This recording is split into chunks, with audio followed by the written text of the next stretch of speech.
Nós iremos,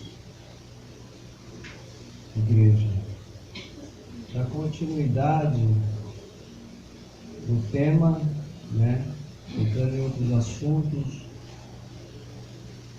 e construindo assim conhecimento sobre os mistérios de Deus.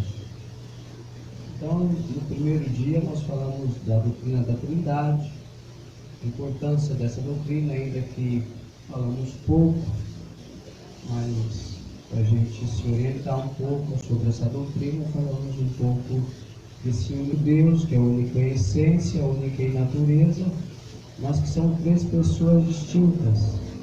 Não são três deuses, mas é um único Deus que coexistem em três pessoas distintas. Também falamos que o Filho procede do Pai na eternidade, o Espírito Santo procede do Pai e do Filho, ambos são coeternos e ambos são o Todo-Poderoso. Falamos também sobre a encarnação do Verbo, que é o Deus encarnado, a segunda pessoa de Deus, que se fez homem e que desde lá de Gênesis, o próprio Pai profetizou sobre a vinda de seu Filho, quando ele falou que aquele que nasceria, a semente da mulher esmagaria a cabeça da serpente, a semente da mulher, Cristo, a serpente, Satanás. Mostramos também, ainda que falando apenas, não vimos na Bíblia, porque assim não daria tempo, de que aquelas aparições, e a palavra de Deus relata, aquelas aparições teofânicas, ou seja, as manifestações de Deus, que apareceu para Abraão, apareceu para Agar, apareceu para os pais de Sansão, apareceu para Moisés, apareceu para Josué, como nós lemos. Josué 5, se não me engano, é aquela hora que o anjo Malaque, Jeová, aparece, que é o próprio Cristo, antes da encarnação. Também falamos sobre a justificação pela fé, onde o homem não tem participação na salvação, tudo depende de Deus e nada depende do homem. Ou seja, só em Cristo Jesus a salvação. Explicando o que significa justificação pela fé. Falamos também que nós só somos vistos justos diante de Deus quando Deus olha para nós. Deus não nos enxerga, mas enxerga a justiça do seu Filho que foi derramada sobre nós. Então essa justiça que foi imputada em Cristo, ou seja, Ele pagou pelos nossos pecados, também foi infundida em nós. Ou seja, a justiça dele agora passou para nós. Então somos justos mediante aquele que nos justificou. Só que agora nós iremos falar do terceiro aspecto da salvação, da justificação pela fé, que é a justiça orgânica da morte de Cristo. O que é essa justiça orgânica? Nós conhecemos como a doutrina do novo nascimento. Então agora Cristo, Ele não só morreu, Ele não só pagou juridicamente, imputando nele as nossas culpas, a justiça dele não foi só infundida em nós, e por isso somos justos, mas essa própria justiça também é orgânica. O que isso significa? Significa que é uma justiça transformadora. Se essa transformação não haver em nós, nós chamamos de novo nascimento, não há conversão verdadeira. E isso é um grande perigo para a igreja. Eu quero falar do novo nascimento, depois eu quero ver se dá tempo da gente falar um pouco da igreja. O que é a igreja? Então aquela justiça agora que foi imputada em Cristo, infundida em nós, também ela é orgânica. É uma justiça orgânica que nos transforma. E aí nós levamos as marcas do novo nascimento. Aquilo que praticávamos, já não praticamos mais. Aquilo que fazíamos de antemão, antes de conhecer a Deus, já não fazemos mais. Isso não nos dá mérito. Nós não fazemos isso porque somos justos, mas porque fomos justificados. Nós não fazemos isso por méritos nossos, mas pelos méritos de Cristo. E aí, por isso que Paulo fala que nós somos chamados para as boas obras. E que Deus preparou essas boas obras para nós de antemão, desde a eternidade. E por isso que temos boas obras, porque nascemos de novo. Se é que nascemos de novo. Eu não tenho como classificar quem nasceu e quem não nasceu de novo. Isso só você pode saber. Agora, como você vai saber se você nasceu de novo? Existem algumas formas de descobrir o novo nascimento. A primeira dela é: você verdadeiramente se arrependeu dos seus pecados? Você se acha um pecador? Essa é a primeira pergunta que você deve fazer para você mesmo. A segunda pergunta é: eu creio em Jesus Cristo como aquele que me justificou e pagou pelos meus pecados?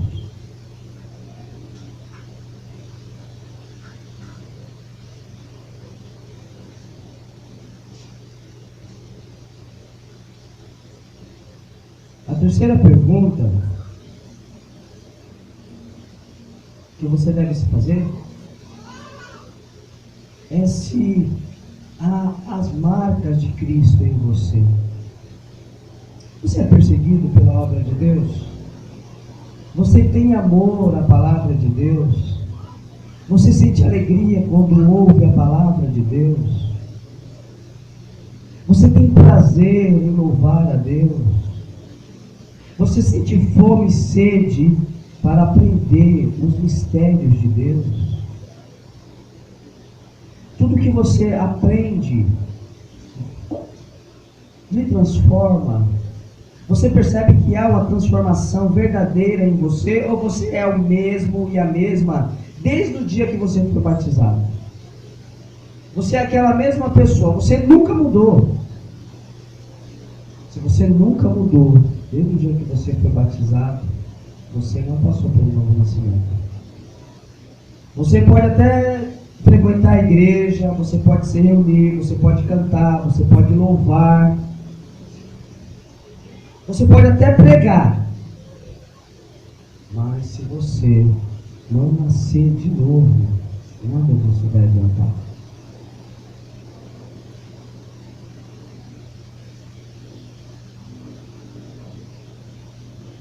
Existem pessoas, sempre existiu, na história da igreja, que passaram suas vidas todas dentro da igreja e morreram sem Cristo.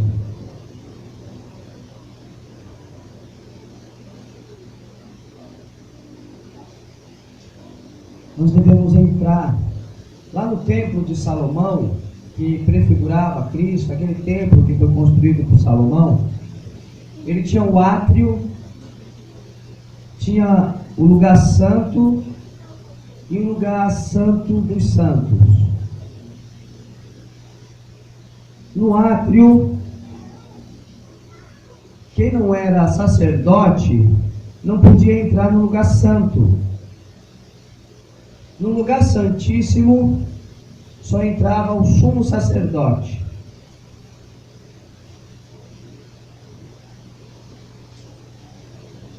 O lugar santíssimo, que prefigurava aquele tabernáculo onde ficava o propiciatório, a arca do concerto com as tábuas da lei, ali representa aonde Cristo está sentado agora, à destra de Deus Pai. Ele é o sumo sacerdote que vem da linhagem de Melquisedeque, ou seja, ele é a linhagem do sumo sacerdote Melquisedeque. E a Bíblia não fala muito dele, mas diz que ele não tinha pai, ele não tinha mãe, ninguém sabia a origem dele. Então Cristo não é segundo a linhagem de Arão, mas sim segundo a linhagem de Melquisedeque, que prefigurava Cristo. Então aquele sumo sacerdote, que é Cristo agora, qual é o trabalho do sumo sacerdote? Interceder por nós. Então Cristo agora é o nosso sumo sacerdote que intercede por nós à destra de Deus Pai. Só que naquele tempo, onde o sumo sacerdote entrava no lugar santíssimo, também tinha um lugar santo. E o lugar santo era onde os sacerdotes entravam para cuidar, para oferecer incensos, para louvar a Deus, para cantar. Enfim, aquele local era específico para os sacerdotes, os levitas. E no pátio ficava os gentios, os povos que não podiam entrar. Tudo isso era a figura daquilo que viria, a figura da igreja. Então, quando um pouco mais para frente, quando eu passar a falar da igreja, irei voltar nesse tema. Mas o que eu quero enfatizar é que nós não devemos adorar a Deus no pátio. Nós devemos entrar dentro do santuário de Deus. Nós somos sacerdotes de Deus agora. Aqueles sacerdotes do Antigo Testamento eram só sombras dos verdadeiros sacerdotes. Deus fez uma promessa ao povo de Israel. Quando Moisés subiu para pegar as tábuas da lei, Deus falou assim para Moisés: olha, se obedecerdes a minha lei, serás uma nação sacerdotal. Tudo é meu. Deus falou assim: tudo é meu, mas vós sereis para mim propriedade peculiar. O que é uma propriedade peculiar? Deus quer dizer assim: ó, eu sou dono de tudo, mas vocês serão coisa mais perto de mim, peculiar, coisa minha, próxima de mim, propriedade peculiar. E o que aconteceu? O povo fez um bezerro de ouro, e essa promessa não cumpriu no povo de Israel, mas cumpriu na igreja. E por isso que quando nós lemos Pedro tem por pano de fundo essa promessa de Deus, e diz assim: vós sois sacerdócio santo. Então onde Pedro está tirando esse sacerdócio santo para levar as riquezas de Deus? Ele está tendo em mente aquela promessa que foi feita ao povo, de ser uma nação sacerdotal. Então nós somos uma nação sacerdotal. E aonde a nação sacerdotal deve adorar a Deus? No santuário, no lugar santo. Não pode adorar no pátio. Infelizmente, a maior parte das pessoas que se dizem ser cristãos hoje adoram a Deus no pátio. Isso é uma causa do não novo nascimento. Como não nasceram de novo, essas pessoas não entram dentro do santuário de Deus para adorar a Deus. Nós corremos o risco de ser apenas religiosos quando não passamos pelo novo nascimento e morrer sem Cristo. Vamos abrir a nossa Bíblia em João 3. Se você não nascer de novo, você não vai ter essa alegria. as coisas de Deus vai ser um pesar para você. Você pode até querer agradar a Deus, mas quanto mais você tenta agradar a Deus, mais Deus fica irado contra você. Porque você não recebeu Cristo por fé, porque você não crê no sacrifício de Cristo verdadeiramente. Mas quando Deus te transforma de verdade, quando Deus te muda e você passa pelo novo nascimento, você passa a ter alegria no louvor, na palavra, na pregação. Você quer aprender mais, você quer ensinar, você quer compartilhar, você quer que as almas sejam salvas. Você se preocupa com o avanço do reino de Deus. Você se preocupa não só com a sua alma, mas você se preocupa com as almas das pessoas. Você deixou a sua vida, você deixa de ser egoísta.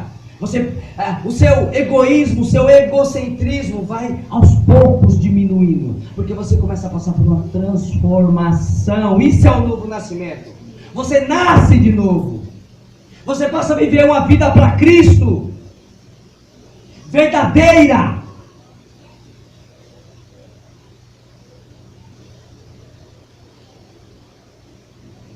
E aí sim pode-se falar em vida santa, uma vida em comunhão com Deus, uma vida onde você procura ter intimidade com Deus, não só informação sobre Deus, não só quem Deus é e o que Ele fez, mas você procura ter intimidade com Deus.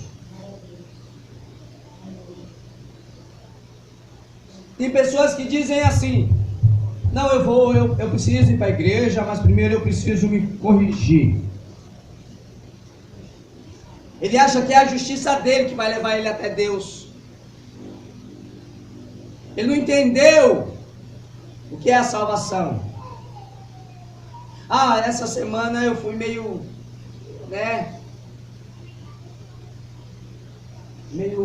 desobediente a Deus, mas essa semanazinha aqui Deus deve estar com um sorriso lá do outro lado, porque eu fui bonzinho. Deus é imutável. Deus já te deu tudo em Cristo. Acabou. Toma posse daquilo que Deus já te deu. É isso que você deve fazer. Provisões daquilo que Deus já te deu. Você não conseguiria lutar contra o pecado. Através de Cristo, o Espírito Santo agora te dá o poder de lutar contra o pecado. Você não tinha condição de lutar contra as bebidas. Através do poder de Deus, agora você tem condições de lutar contra a bebida. Você não tinha condições de frear a língua na boca. Através do poder do Espírito Santo, Deus vai frear a sua língua.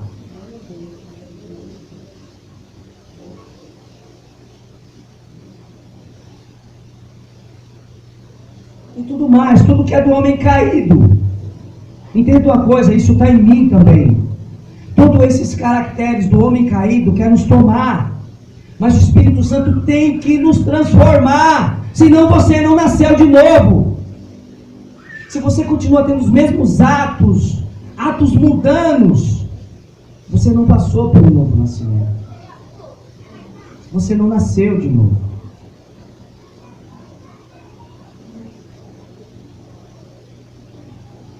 Então procure se reconciliar verdadeiramente com Deus, se arrependendo dos seus pecados e crendo no sacrifício de Cristo. E peça para Deus, pelo seu poder soberano, lhe transformar e mudar o seu gênero, mudar a sua forma de pensar, mudar a sua forma de agir, mudar a sua forma de falar. Peça para Deus.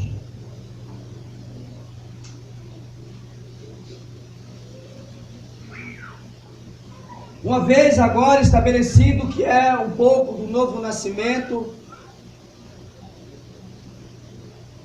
e dessa vida agora que através desse novo nascimento, que pelo sangue de Cristo passamos a justiça agora que foi imputada em Cristo, infundida em nós e nos transformou de forma orgânica essa justiça, porque agora somos justos. mediante aquele que nos justificou. Então a justiça dele passou para nós e passa a nos transformar, e Cristo passa a ser gerado em nós.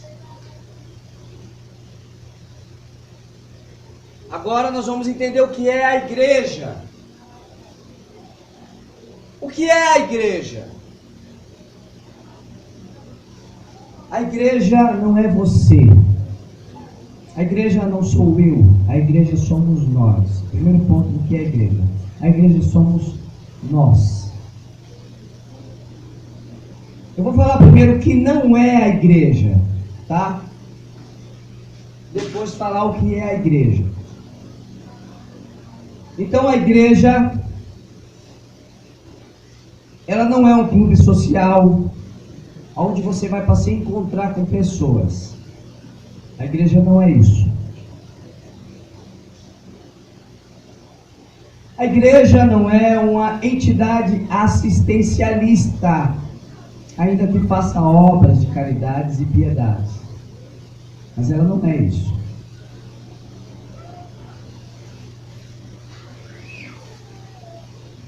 A igreja não é uma rave, onde tem shows e baladas. A igreja também não é isso.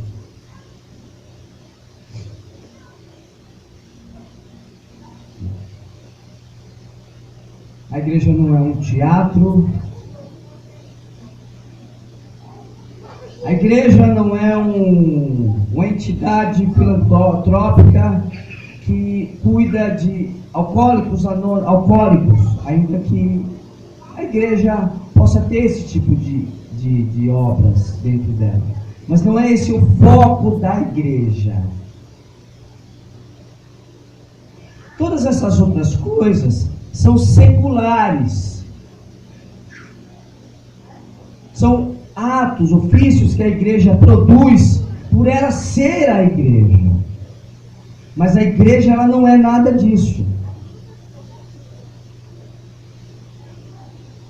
A igreja, ela é representada de várias formas na Bíblia. Uma das formas que a igreja é representada é pela sendo a noiva de Cristo. Ela é representada como a noiva de Cristo desde o jardim do Éden, como fala o apóstolo Paulo,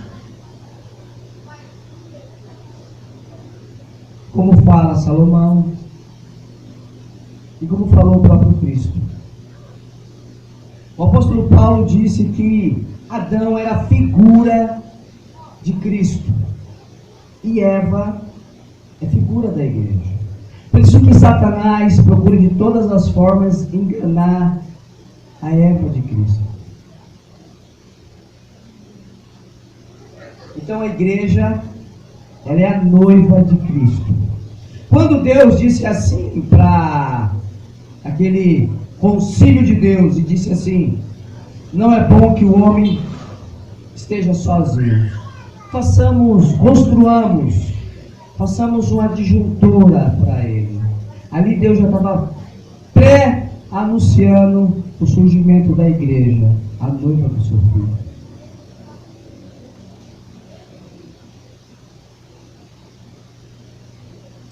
Como Deus tirou da costela de Adão Eva, a igreja sai da costela de Cristo. Quando ela é transpassada, saiu sangue e água. A benção que estava sobre o povo de Israel naquele momento passou para os gentios.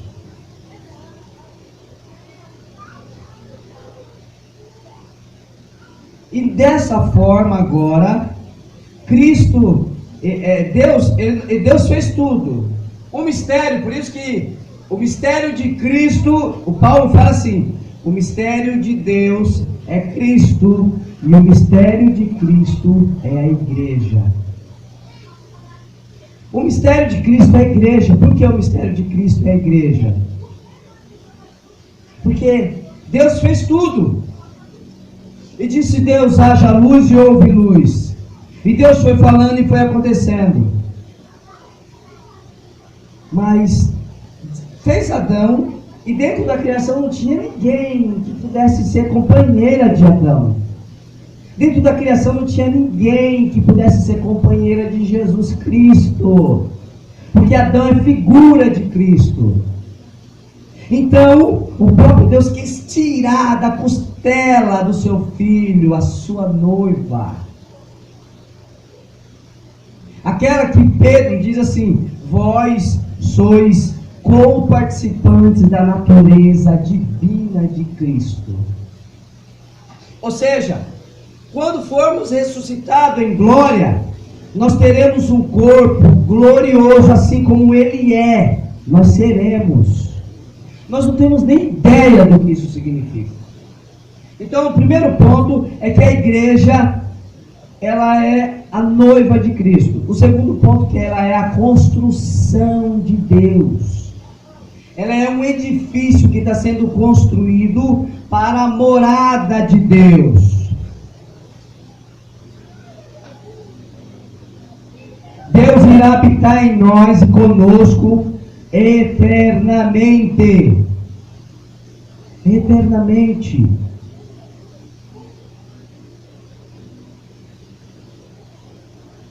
Uma vez que entendemos um pouco do que é a igreja, um edifício, templo para a morada de Deus, e a noiva do Cordeiro, vamos entender um pouco da história da igreja. A igreja, ela tem 2000 anos de história. A igreja começa em Atos, ali com os evangelhos, com os apóstolos, e vai crescendo. Então a igreja, a primeira coisa, a igreja tem 2000 anos. E aí nós falamos assim, nós temos que conhecer a ortodoxia da igreja. O que significa? Nós temos que conhecer aquilo que o Espírito Santo já estabeleceu como verdades na igreja. Compreendendo a história da igreja. Então a igreja somos nós quando reunidos. E essa igreja que está sendo formada, esse templo que está sendo construído, esse corpo que está sendo formado, tem 2000 anos de história. A igreja começou lá atrás e já tem 2000 anos de história. Isso é a igreja. Uma vez que passamos agora por um pouco do que é a igreja, vamos falar da edificação da igreja. Tudo na igreja, tudo é para edificação do corpo de Cristo, tudo. O pregador prega para edificação, o louvor, para louvar a Deus. Então, tudo é para edificação. A mensagem do louvor, a pregação. Então a igreja, ela é edificada, só que ela tem uma base. A igreja, ela não pode ser edificada em qualquer lugar. A igreja não pode ser edificada segundo a mentalidade do irmão William, do pastor William, que hoje foi ordenado. A igreja não é edificada sobre as ideias do pastor Luiz ou do pastor William ou de qualquer outro pastor. A igreja é edificada sobre a rocha, que é Jesus Cristo. A igreja é edificada sobre essa rocha e sobre os pilares da fé que foram lançados pelos apóstolos e profetas da época dos apóstolos. É sobre essas bases que a igreja deve ser e só pode ser edificada. Se você não entende os caminhos de Deus, se você não compreende os caminhos de Deus, se você não entende qual é a base onde a igreja deve ser construída, você não faz parte desse corpo que está sendo construído.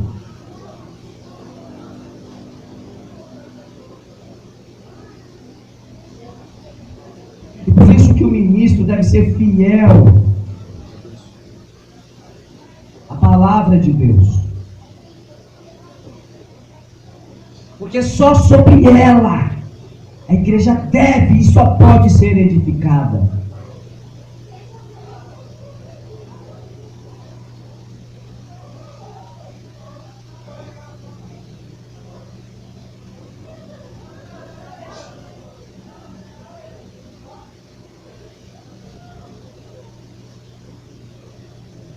Eu vou fazer algumas leituras rápidas para a gente andar um pouco. Então, Efésios 2, 19 até o 21. Eu vou ler, irmãos, tá? Não vai dar para esperar a Irmandade acompanhar. Pode só ouvir só, mas se quiser anotar, tá? Efésios 19 ao 21 diz assim: assim que já não sois estrangeiros, nem forasteiros, mas concidadãos dos santos e da família de Deus, edificados. A primeira coisa, esse primeiro versículo, Paulo está dizendo que agora vocês também são participantes das promessas de Deus, porque a promessa veio só para os judeus e depois passado para os gentios. Então aqui Paulo está dizendo que agora os gentios agora são concidadãos junto com os judeus que esperavam o Messias, aqueles que esperavam. No versículo 2 Paulo diz: edificados. Onde é a igreja edificada? Edificados sobre os fundamentos de quem? Eu? Não.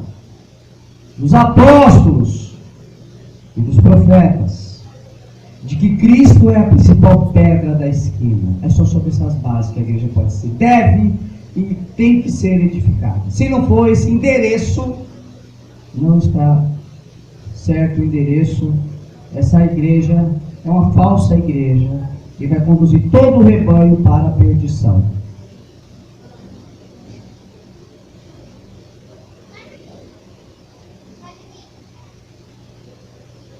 Esses profetas, pelos apóstolos e profetas, esses profetas que Paulo fala não são profetas do Velho Testamento. E esse dom de profetizar que Paulo fala não é o dom de trazer novas revelações. Eu não estou dizendo que não tenha revelação. Eu estou dizendo que o dom que Paulo está falando em suas cartas não é o dom de trazer novas revelações. O dom de profetizar deve estar agregado e fundamentado no Velho Testamento. Paulo diz que os mistérios ocultos passados, das gerações passadas, foram revelados agora. Que mistérios? O mistério de Cristo, o mistério que Deus se fez homem, o mistério da justificação pela fé, o mistério do novo nascimento, o mistério da salvação em Cristo. Isso era o mistério que estava oculto das gerações passadas.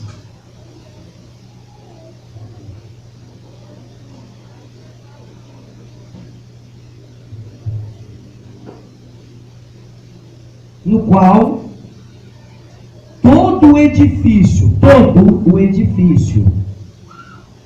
bem ajustado, cresce para templo santo do Senhor.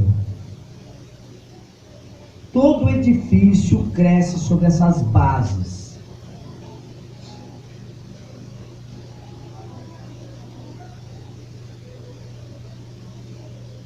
1 Coríntios 3, 10 ao 15, Paulo disse assim: segundo a graça de Deus que me foi dada, pus eu, como sábio arquiteto, o fundamento. Paulo, ele diz que foi lhe dado uma graça. Essa graça que lhe foi dada foi a graça de um sábio arquiteto. E ele diz que ele colocou um fundamento, essa base que é Cristo, ele colocou o fundamento. Por isso que a igreja deve ser edificada sobre os fundamentos dos apóstolos e profetas, e sobre a rocha que é Cristo.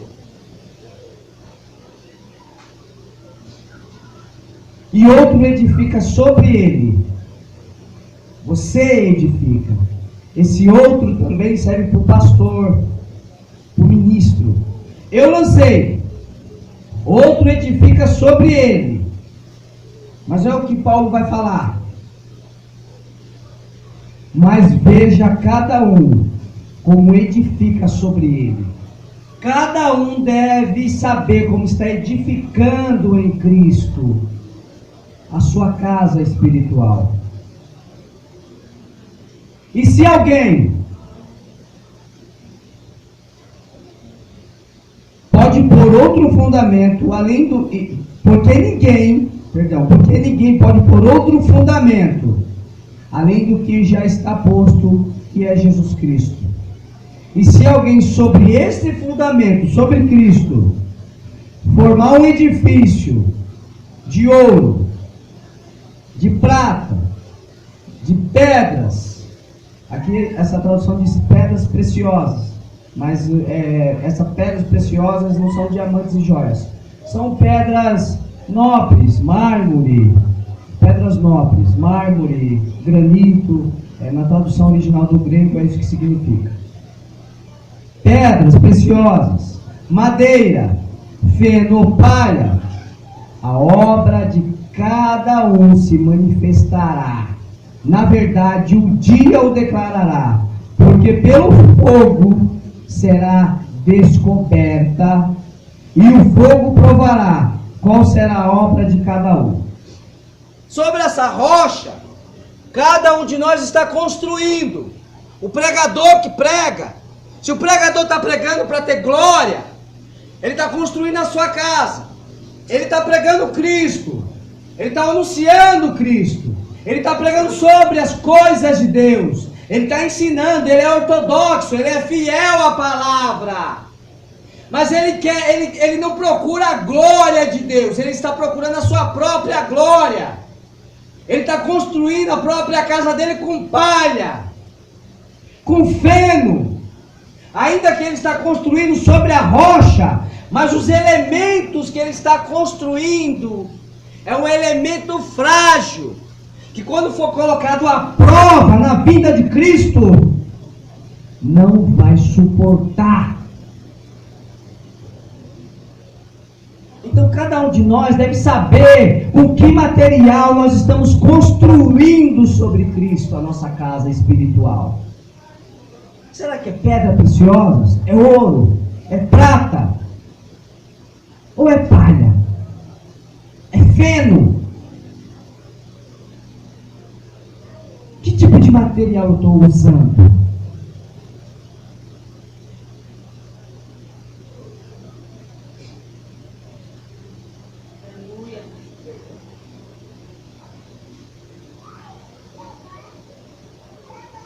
Se a obra que alguém edificou nessa parte permanecer, esse receberá galardão. Só quem receberá galardão é se a obra permanecer de pé sobre a rocha que é Cristo. Se não permanecer de pé, não recebe galardão. Se a obra de alguém se queimar, sofrerá detrimento, mas o tal será salvo, todavia, como pelo fogo.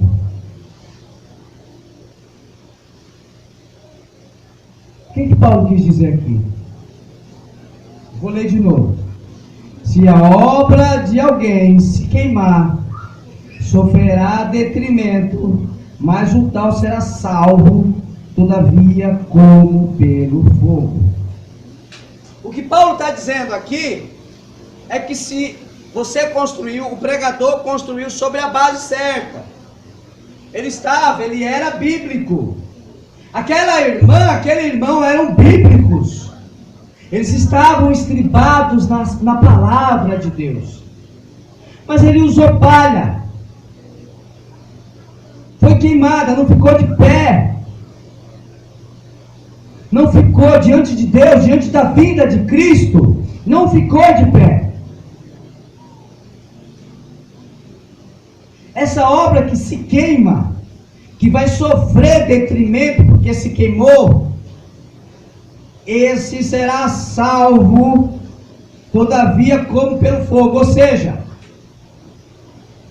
nós não falamos da salvação e do galardão. A diferença entre a salvação e o galardão. Então, a salvação é gratuita, é dada por Deus. Você não fez nada para ser salvo. Mas o galardão é algo que você recebe como um prêmio. Esses aqui, que foram salvos, eles saíram como se fosse de um incêndio. Imagina uma pessoa que saiu de um incêndio. Ele quase morre. Ele é salvo por um triz. Ou seja, ele não leva mais nada a não ser a salvação. É isso que Paulo está dizendo.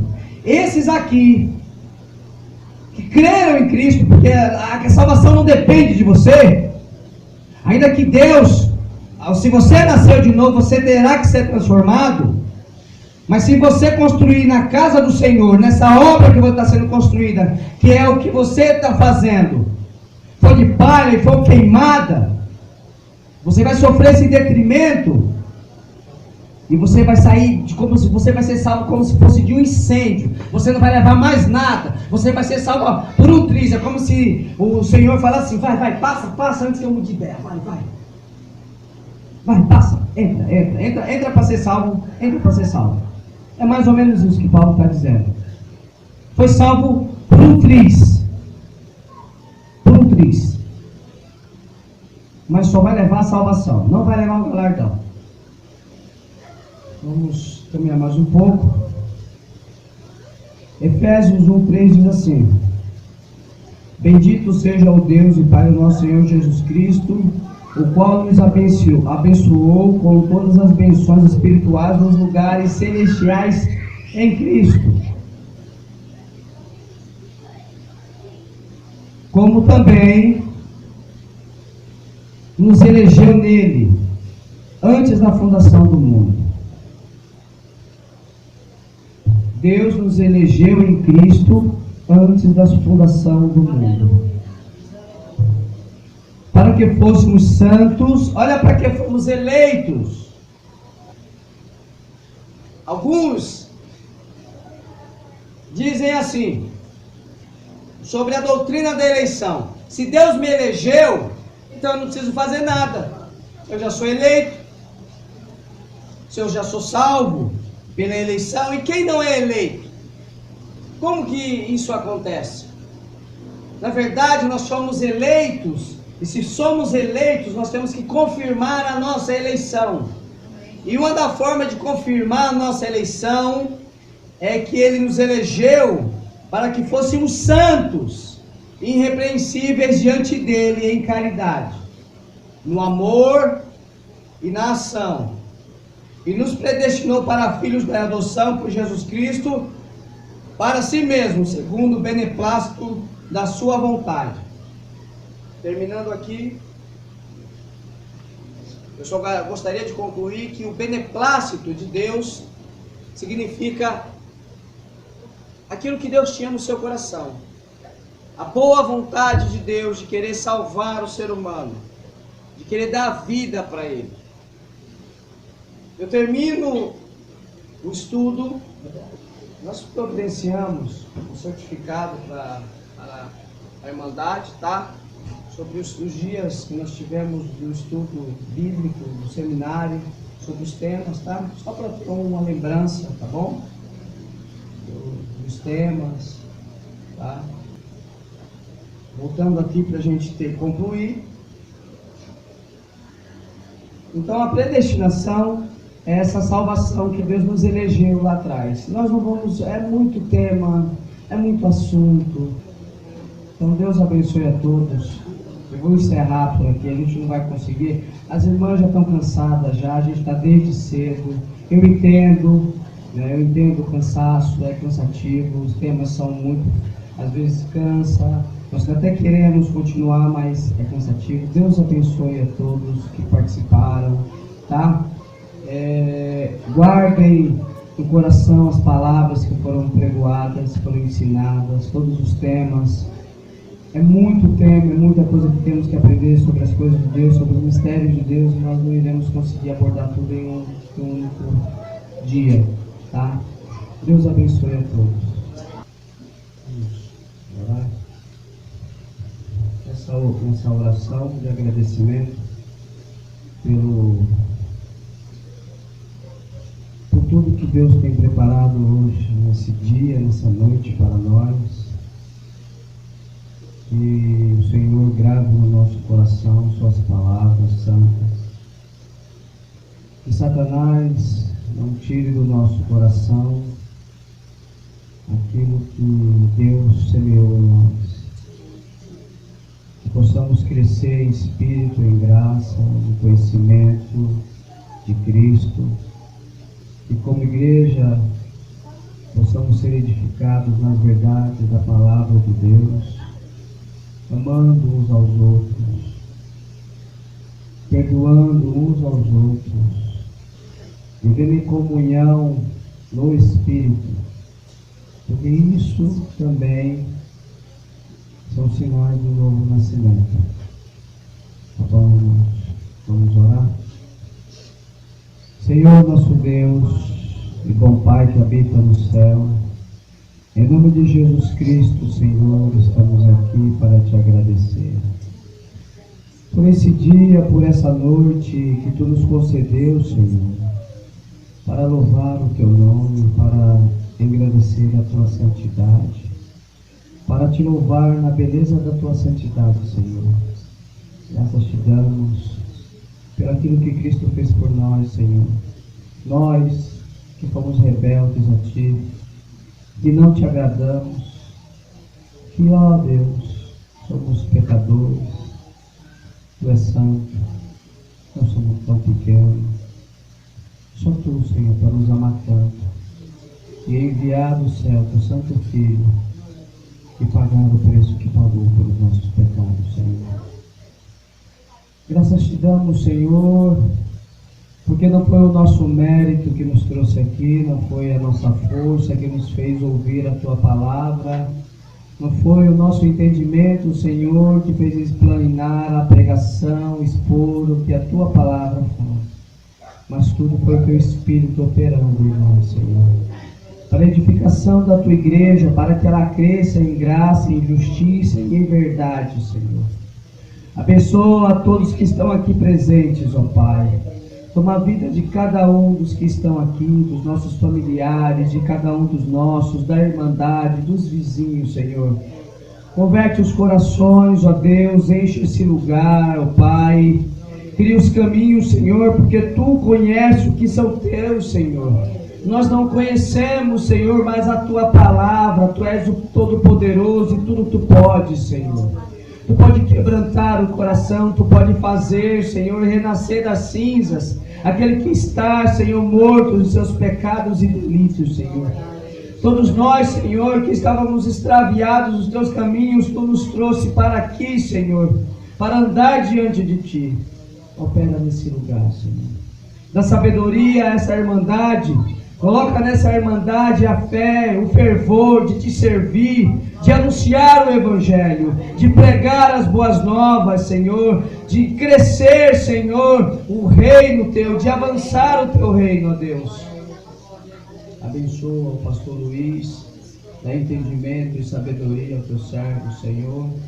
Abençoa, Senhor, a mim também, e cada um de nós, nos dando entendimento, para que possamos crescer na Tua presença espiritualmente.